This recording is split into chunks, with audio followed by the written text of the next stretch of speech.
Development and democracy in north east India, पूर्वोत्तर भारत में लोकतंत्र और विकास के आप देखेंगे कि क्रम में हमने अभी तक जितने भी यूनिट चर्चा की है, तो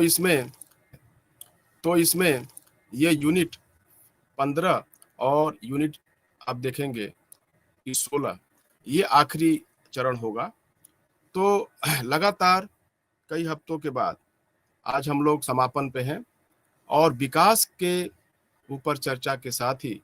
पूर्वोत्तर भारत में जो खास तौर से विकास के दूसरे आयाम हैं उन सब की चर्चा करेंगे। शिक्षा, स्वास्थ्य, सामाजिक और मानविक जो विकास है, जो आर्थिक विकास है,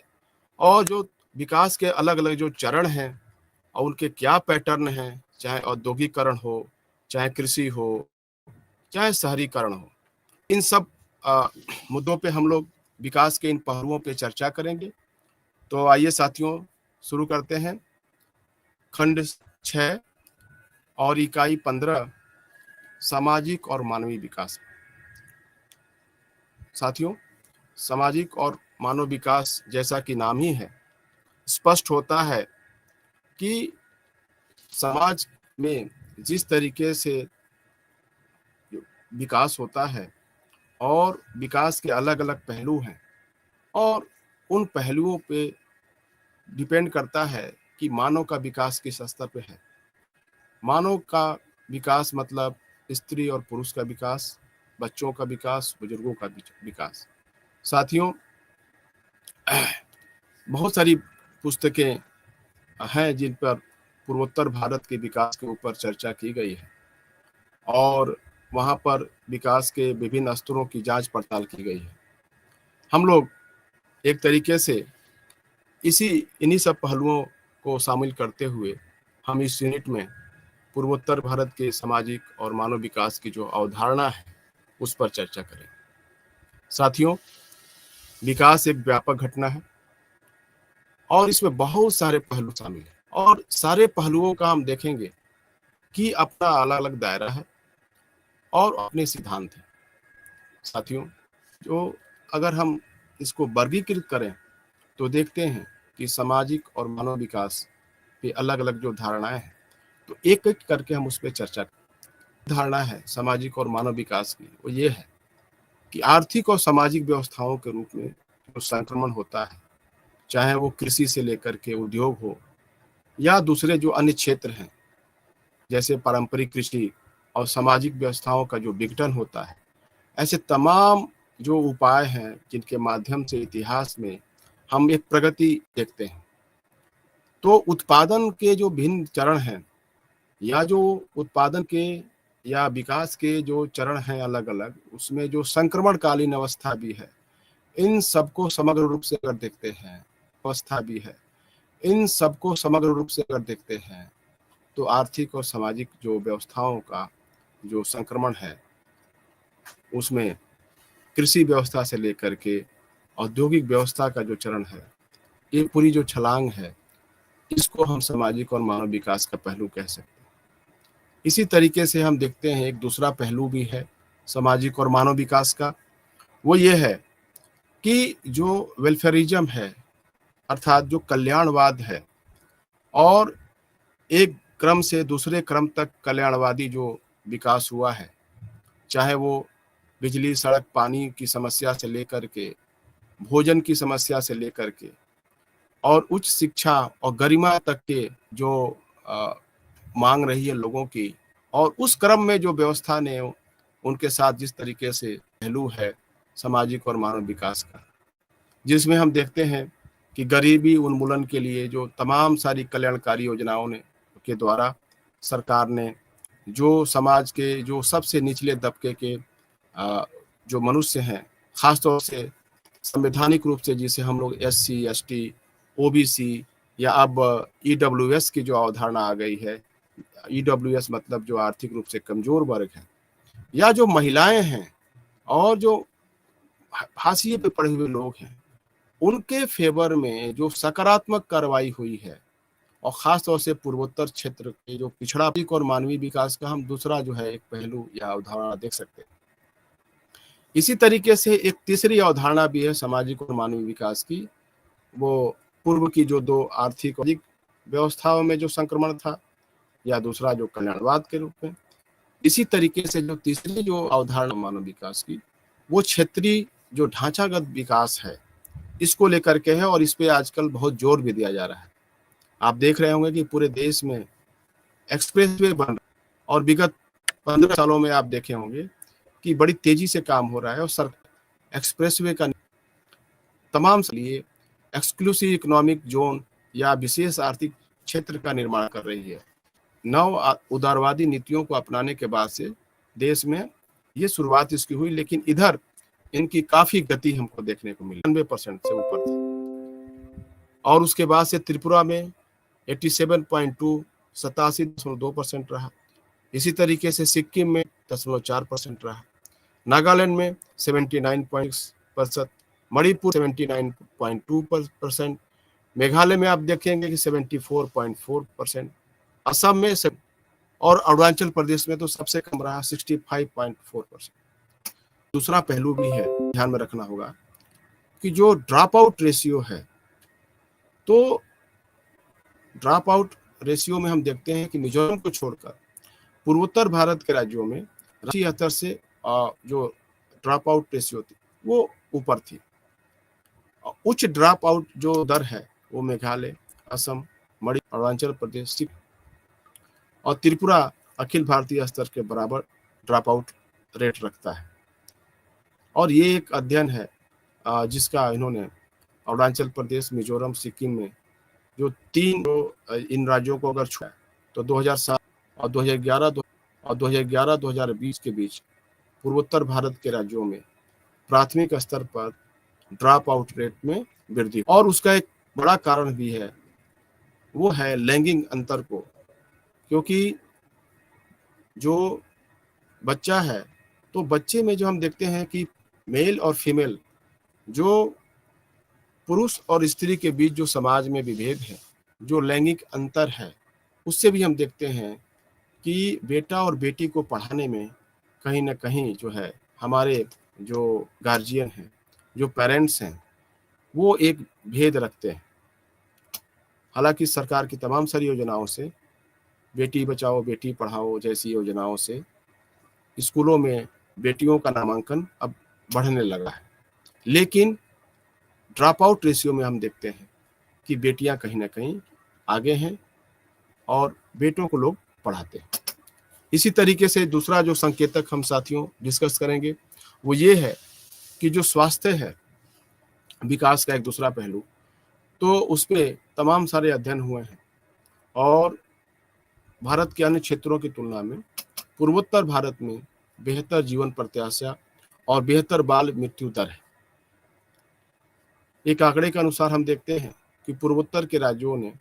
बच्चों के टीकाकरण दर जो है वो 50% हासिल कर ली, और यह इस तथ्य के बावजूद कि इस क्षेत्र में खराब बुनियादी ढांचा है और कठिन भौगोलिक ये इलाके हैं। इस क्षेत्र को डायरिया, मलेरिया, तपेदिक, इन तमाम सारी बीमारियां जो हैं तो औपनिवेशिक काल में विरासत में मिली हैं, तो इनमें स्वास्थ्य के सेक्टर में काफी सुधार हुआ है। हालांकि जब देश स्वतंत्र हुआ तो पूर्वोत्तर भारत में स्वास्थ्य सुविधाएं नगण्य थी, और स्वास्थ्य प्रणाली का वितरण इस तथ्य से भी प्रभावित होता है कि जनसंख्या एक क्षेत्र में केंद्रित है या बिखरी हुई है, या क्या वहां पे डॉक्टरों की उपलब्धता है। तो जिन क्षेत्रों की आबादी कम है उन्हें स्वास्थ्य केंद्र द्वारा कवर किया जाना बेहतर स्वास्थ्य सेवाएं और सुविधाएं प्रदान करता है। अरुणाचल प्रदेश और मेघालय में जो उच्च शिशु मृत्यु दर है और जो क्रूड डेथ रेट है जिसे CDR बोलते हैं, अरुणाचल प्रदेश में एक अकेला डॉक्टर मेघालय की तुलना में बड़ी आबादी की सेवा करता है। और इसका एक कारण है साथियों, वो ये है कि मेघालय की अपेक्षा आप देखेंगे जो अरुणाचल प्रदेश की जो जनसंख्या है वो काफी बिखरी हुई है, दूर दराज में लोग बसे हुए हैं, और एक दूसरे जगह पहुंचना बड़ा मुश्किल काम रहता है, और इससे लोगों के स्वास्थ्य सेवा मुहैया कराना मुश्किल हो जाता है। तो अरुणाचल प्रदेश में बिखरी हुई मानव बस्ती और मेघालय में डॉक्टरों की कमी, उच्च शिशु मृत्यु दर और जो CDR है, जो क्रूड डेथ रेट है, वो उसके तमाम सारे कारण हैं। साथियों, मणिपुर, मिजोरम, नागालैंड और सिक्किम में हम देखते हैं कि शिशु मृत्यु दर कम है। नागालैंड और सिक्किम में डॉक्टरों की कम आबादी के परिणामस्वरूप हम देखते हैं कि मृत्यु दर तब भी कम है। नागालैंड में विशेष रूप से उच्च महिला साक्षरता दर के साथ साथ संख्या में डॉक्टरों को कम शिशु मृत्यु दर के लिए गिना जाता है। असम में जो शिशु मृत्यु दर है पूर्वोत्तर भारत के राज्यों में सबसे अधिक है, और यही नहीं, वो राष्ट्रीय औसत से भी ऊपर है। असम में उच्च शिशु मृत्यु दर का एक प्रमुख कारण प्रसवोत्तर जो शिशु देखभाल है और उसमें प्रथाओं के अनुरूप जो जोखिम उठाना है वो भी शामिल है। मिजोरम और मणिपुर के स्वास्थ्य में बेहतर परिणाम है, और इसका जो मुख्य कारण है वो उच्च साक्षरता दर और इन राज्यों में डॉक्टरों की बाकी राज्यों से मामूली ही सही लेकिन बेहतर स्थिति है। यानी कि दूसरे राज्यों से मिजोरम और मणिपुर में बाकी राज्यों की अपेक्षा ज़्यादा अच्छे संख्या में डॉक्टर हैं। तो कुल मिलाकर पूर्वोत्तर भारत ने पिछले कुछ वर्षों में स्वास्थ्य सेवाओं के वितरण में सुधार देखा है, लेकिन स्वास्थ्य व्यवस्था अभी भी इस क्षेत्र के लोगों की स्वास्थ्य आवश्यकताओं को पूरा नहीं करती। गाँव में लोगों को डॉक्टरों से परामर्श करने के लिए लंबी दूरी तय करनी पड़ती है, और स्वास्थ्य देखभाल व्यवस्था कुछ ही गाँव में उपलब्ध भी है। तो ऐसे तमाम सारे अध्ययन बताते हैं कि पूर्वोत्तर भारत में जो कुपोषण के जो संकेतक हैं, जैसे कि कम वजन होना या एनीमिक हो जाना, ये या स्वास्थ्य की जो गुणवत्ता की जो जांच करने के पैरामीटर हैं, तो ये संकेतक जो है बताते हैं कि कहीं ना कहीं पूर्वोत्तर भारत में जो कुपोषण के मानव शास्त्रीय संकेतक हैं वो उनकी स्थिति बेहतर नहीं। और अध्ययन में ये कहा भी गया है कि मिजोरम, सिक्किम, अरुणाचल प्रदेश और नागालैंड राज्यों में कम वजन वाले बच्चों के मामले सबसे कम हैं। कुछ राज्यों में बच्चों के स्टंटिंग, एनीमिक या अधिक वजन वाले बच्चों के मामले कम हैं। और बाल पोषण स्तर बढ़ाने में मिजोरम, नागालैंड और राज्य बाल स्वास्थ्य के बारे में कई संकेतकों के मामले में पीछे हैं। तो कुल मिलाकर हम कहें तो पूर्वोत्तर भारत के अधिकांश राज्यों ने कुपोषण संकेतकों जैसे स्टंटिंग, वेस्टिंग और एनीमिया के संबंध में अखिल भारतीय स्तर पर बेहतर प्रदर्शन भी किया है। तो पूर्वोत्तर भारत में ऐसा नहीं है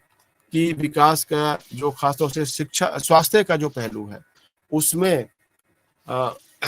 राष्ट्रीय औसत से पीछे ही है, लेकिन ऐसे तमाम सारे पहलुओं पे हम देखते हैं कि वो राष्ट्रीय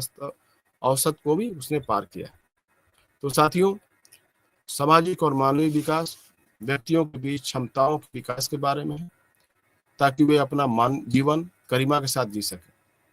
मोटे तौर पे सामाजिक और मानवीय विकास को मानव विकास के रूप में देखा जा सकता है। यह लोगों को स्वस्थ और एक जो है सुखी जीवन जीने में सक्षम बनाने में संभव है, और यह उनके बीच संबंधों के बारे में भी है। स्वस्थ और जानकार व्यक्ति अपने जीवन के सवालों पर बहस करने और सरकार की नीतियों की आलोचना करने में बेहतर सक्षम होते हैं। वे समाज के लोकतांत्रिकरण में योगदान दे सकते हैं। मानव विकास आर्थिक विकास से अलग है, और खासतौर से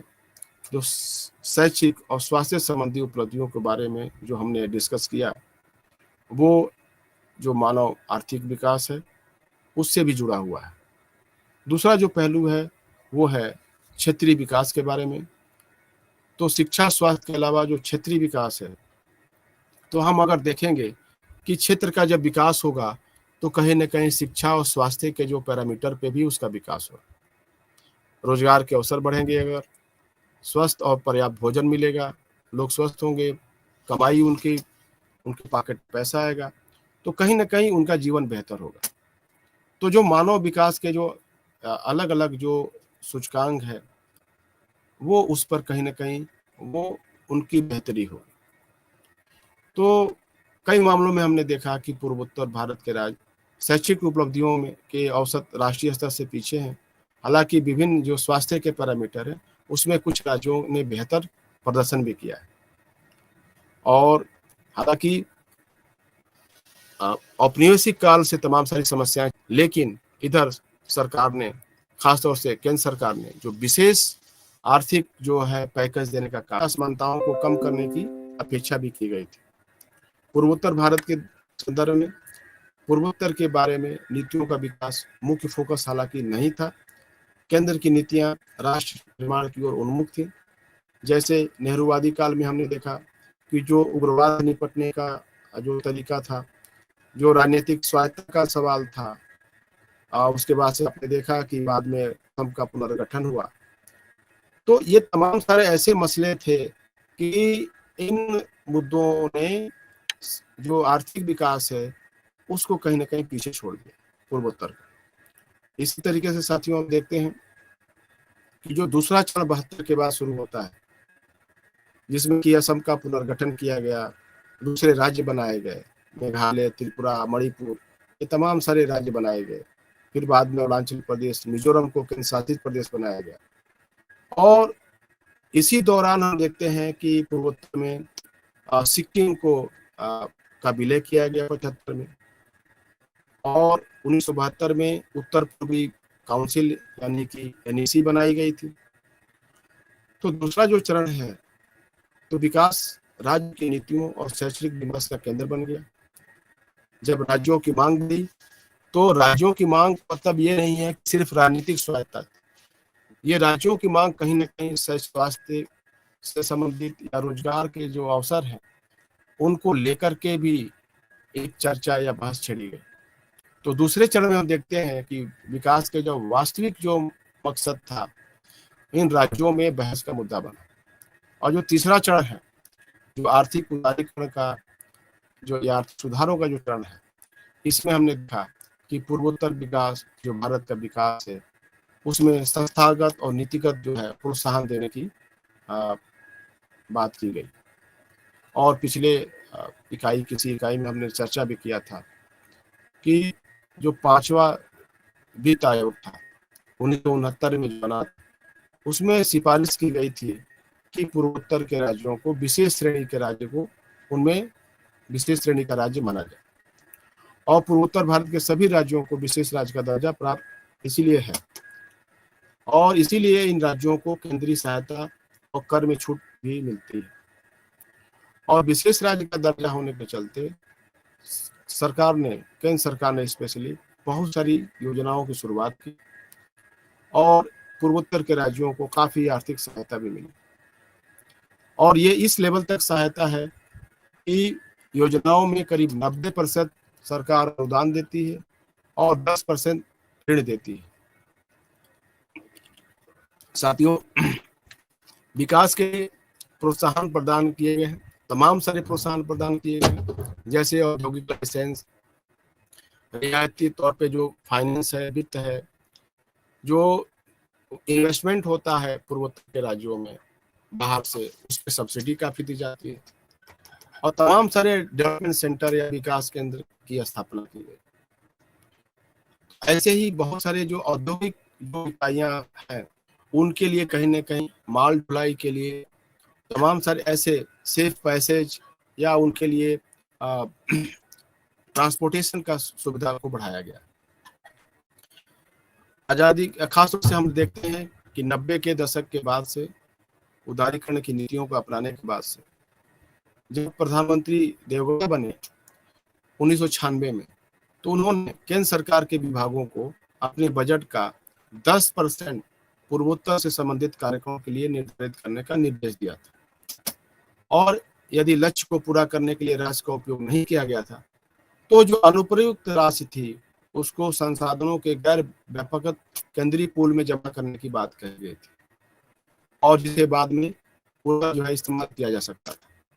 तो एक बहुत बड़ा एक पहलू था पूर्वोत्तर के आर्थिक विकास में कि देवगौड़ा सरकार ने सभी केंद्रीय योजनाओं में 10% तक का उन्होंने कोटा फिक्स किया था कि पूर्वोत्तर राज्यों के लिए वो सभी पहलुओं पे विकास किया जाए। साथियों, इसी तरीके से विकास के क्रम में पूर्वोत्तर जो भारत है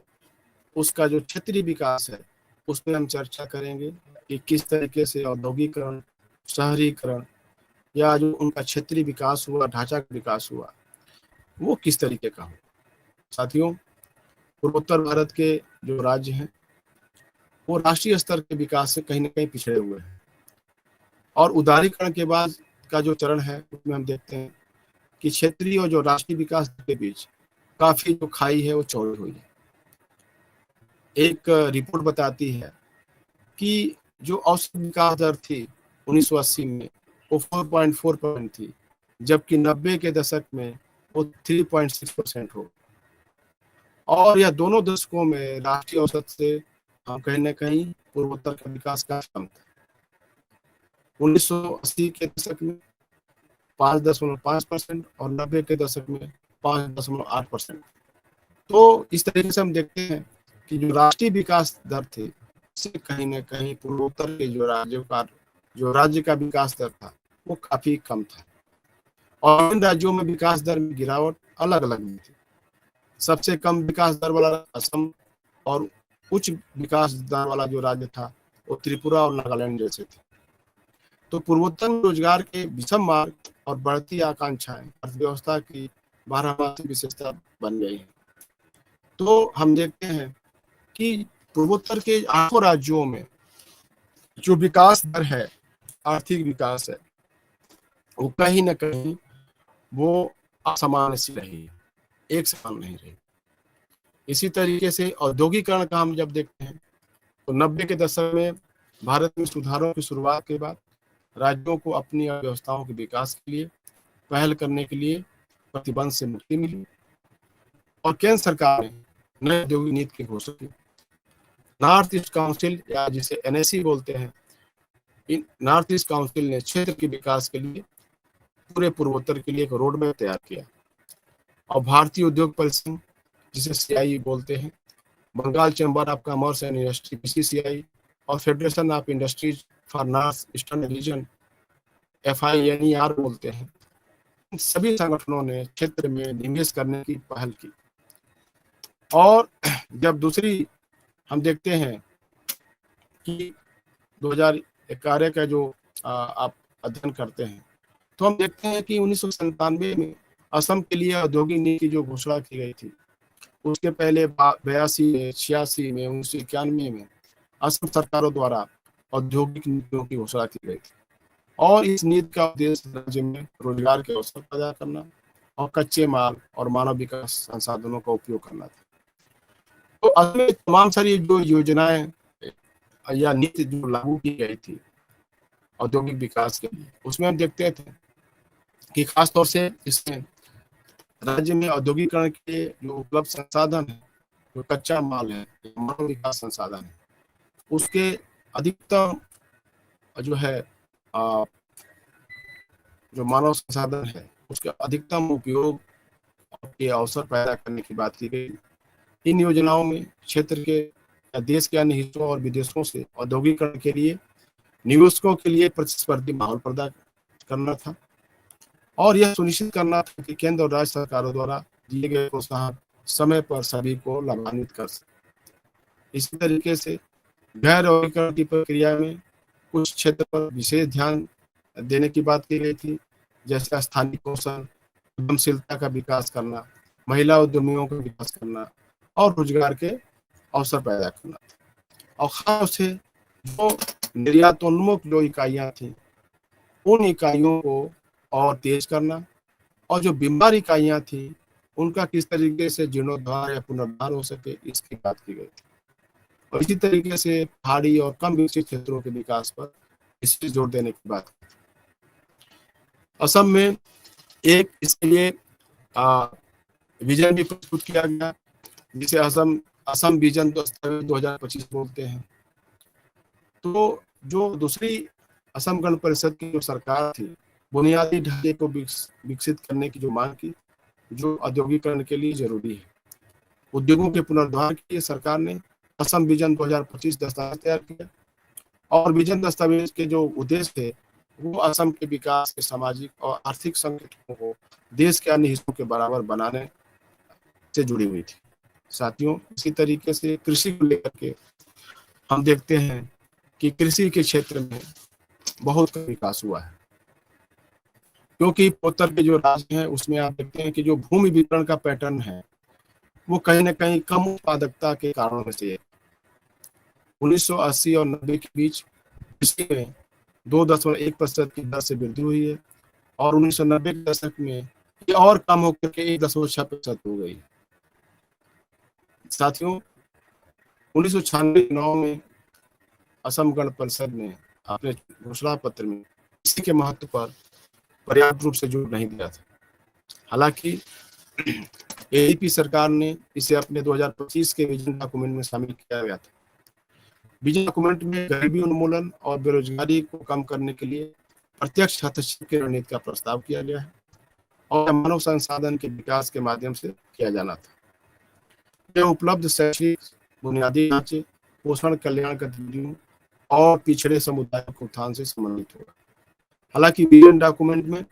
कृषि पर जोर देने के बावजूद कृषि अपेक्षित तर्ज पर नहीं बढ़ी और एजीपी सरकार की नीतियों के दौरान और बाद में कृषि के विकास में उतार चढ़ाव आया। 1980-90 के दशक के उत्तरार्ध में कृषि उत्पादकता में वृद्धि हुई, लेकिन उसके बाद गिरावट आई। लेकिन मुख्यमंत्री ने खाद्यान्न उत्पादन में आत्मनिर्भर होने का दावा किया। साथियों, असम में ये जो हाल की जो असम में जो हेमंत बिस्व शर्मा की जो सरकार आई, इसने काफी क्षेत्रों में उन्होंने विकास परियोजनाओं की शुरुआत की और एक बड़ा पहल उन्होंने किया कि जो अतिक्रमणकारी थे, जो सरकारी जमीनों पे, सार्वजनिक जमीनों पे जिन्होंने अतिक्रमण किया था, जो माइग्रेंट्स थे, जो प्रवासी थे, उनको खाली कराने का काम किया और ऐसे जगहों पे उन्होंने विकास परियोजनाओं की शुरुआत के लिए उन्होंने नई नई उद्योगों को लगाने के लिए उन्होंने एक पूरी सलाहकार परिषद भी गठित की और हम देखते हैं कि असम अब एक देश के दूसरे राज्यों के जैसे मेन स्ट्रीम राज्यों की भांति अब वो एक प्रमुख राज्य बनकर उभरा है। साथियों, इसी तरीके से हम देखते हैं कि मिजोरम और मणिपुर में भी पूर्वोत्तर क्षेत्र के विकास के लिए जो धन आवंटित होता है, जो केंद्रीय पुल है, उसमें काफी संख्या में हम देखते हैं कि मिजोरम और मणिपुर में भी निवेश किया गया। लेकिन एक अध्ययन ये बताता है साथियों, और खास तौर से मिजोरम और मणिपुर का अध्ययन बताता है, वो ये है कि राज्य तो गरीब है, लेकिन जो वहां का मध्यम वर्ग है वो प्रति व्यक्ति आय कहीं ना कहीं उनका राष्ट्रीय आय प्रति व्यक्ति आय से भी ज्यादा है। तो कहीं ना कहीं ये भ्रष्टाचार की तरफ इशारा करता है। कुछ अमीरों ने विलासिता की वस्तुओं में खर्च किए धन का एक बड़ा हिस्सा हासिल कर लिया है और इसके कारण अर्थव्यवस्था का विषम जो है विकास हुआ है। तो हम देखते हैं कि जो प्रति व्यक्ति खपत है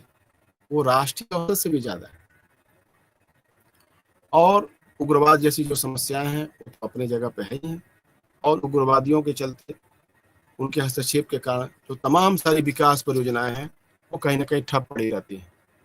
और ऐसे तमाम सारे, चाहे वो इम्फाल में फाइबर का निर्माण हो या जो छोटे मोटे उग्रवादी समूह हैं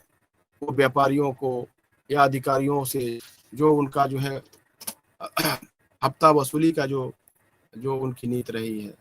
और कहीं ना कहीं लचर जो है प्रशासनिक व्यवस्था का, इन राज्यों को जो है नुकसान उठाना पड़ा है। इसी तरीके से साथियों, जो शहरीकरण का विकास है, अब देखते हैं कि शहरीकरण भी पूर्वोत्तर भारत में विकास के मानकों में से एक है। पूर्वोत्तर जो मुख्य रूप से ग्रामीण समाज शहरीकरण और प्रक्रिया से गुजर रहा है। शहरीकरण बहुत सारे उसके कारण हैं,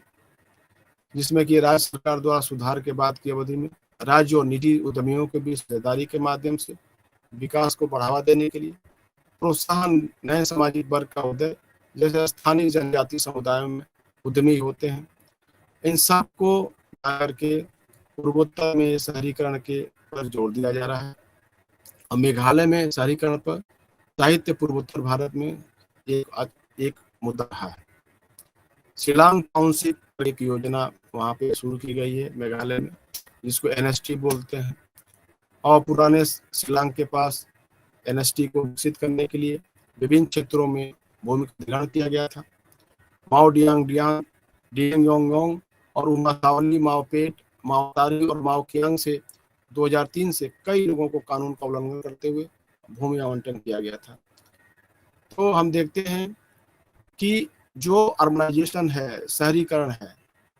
उसमें एक बड़ा बाधा ये भी आता है कि जो जो मूल निवासी हैं, आदिवासी हैं, जाति लोग हैं, वो कहीं न कहीं अपने विशिष्ट सांस्कृतिक पहचान को, क्षेत्रीय पहचान को बनाए रखने के लिए तमाम सारी जो महत्वाकांक्षी परियोजनाएं हैं, जैसे शिल्लंग टाउनशिप जैसी, उसके खिलाफ भी कहीं न कहीं मुखर हो जाती है और हालांकि सरकार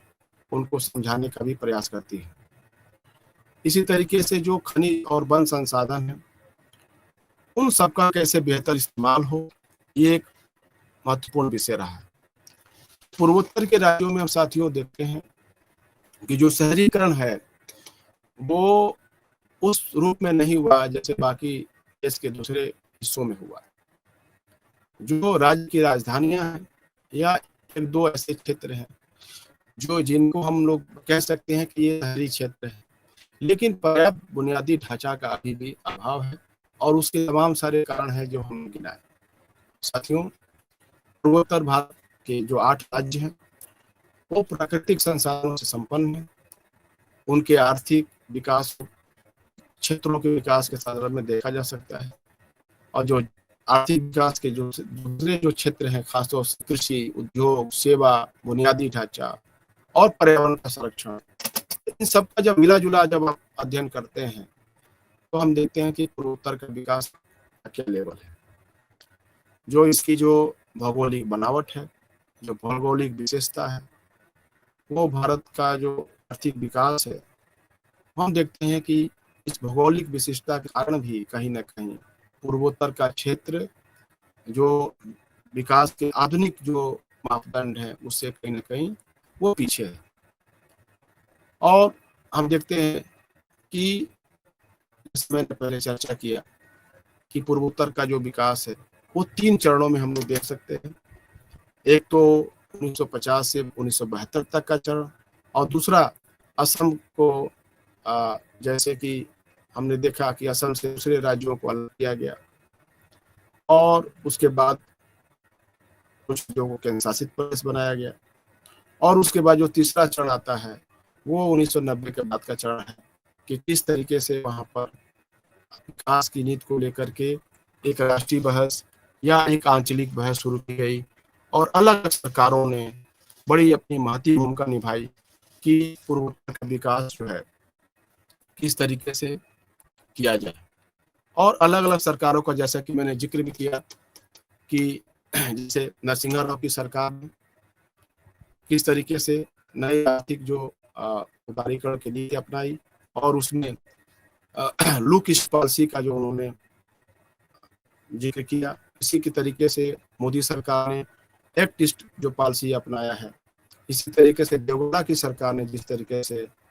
देखा कि केंद्रीय योजनाओं में 10%